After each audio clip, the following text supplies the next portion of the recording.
As a national Christian speaker, I hear questions that women ponder. And one of the biggies is, does God listen to naughty women's prayers? There are those who will tell you that God does not listen to the prayers of sinful people.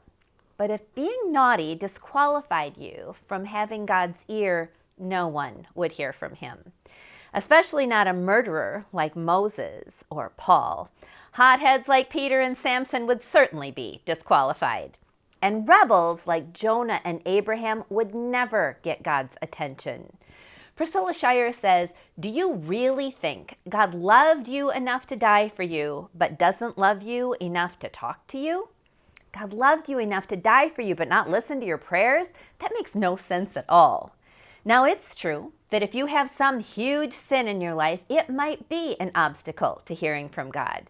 But that's on you. God doesn't distance himself from us. Our shame and guilt keeps us from approaching him. I recently had a falling out with a girlfriend.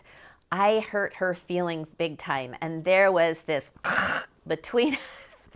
Consequently, I did not go out of my way to see her or call her or run into her. I avoided going to places where I knew she'd be. I didn't want to spend any time with her.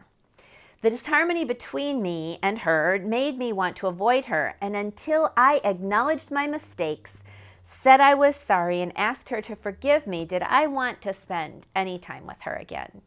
The same is true when I hurt God's feelings or go against his principles and laws and best for my life.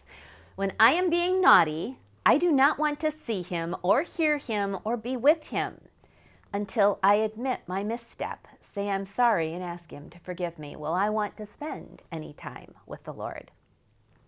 But if God didn't listen to the prayers of naughty people like me, and maybe like you, he wouldn't hear anyone's prayers. But he does. The Bible says so. Call to me, and I will answer you and tell you great and unsearchable things you do not know. The Lord loves to hear from naughty people like me and you, so that he can tell us we're forgiven, we're loved, and that he has wonderful plans for us.